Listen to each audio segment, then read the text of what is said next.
Hey buddies, welcome to day 2 of posting. Last year మనం challenge తీసుకున్నాం. ఆ challenge ఏంటంటే 365 డేస్ కన్సిస్టెంట్గా జిమ్కి వెళ్ళాలని చెప్పేసి. అందులో కొన్ని డేస్ అయితే స్కిప్ చేశాను, but almost all 365 days complete చేశాను. సో ఈ నా జర్నీలో నా బాడీ వెయిట్ ట్రాకింగ్ ఎలా ఉంది అని చెప్పేసి మాట్లాడుకుందాం ఇవాళ. ఫస్ట్ 1 మంత్ నా గ్రాఫ్ చూస్తే అప్ ఉంటుంది, ఎందుకంటే లీన్ బల్క్ చేద్దామని అనుకున్నా. బట్ ఆల్రెడీ నాకు బాడీలో చాలా ఫ్యాట్ ఉంది అనిపించింది.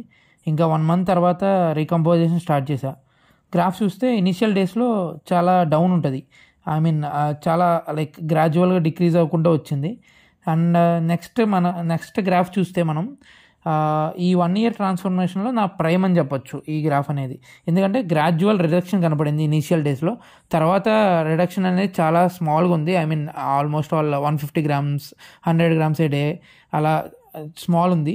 అండ్ ఆల్సో ఆ గ్రాఫ్స్ చూస్తే మనకి ఎప్పుడు మన గ్రాఫ్స్ అనేవి స్ట్రైట్గా డౌన్ ఉండవు అనమాట.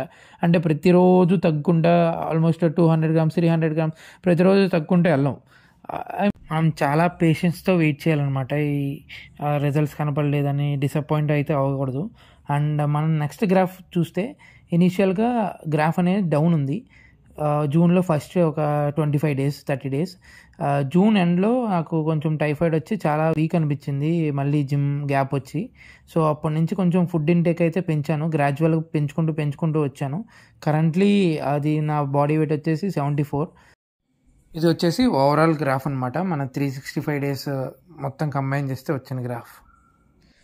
That's it for today. See you tomorrow.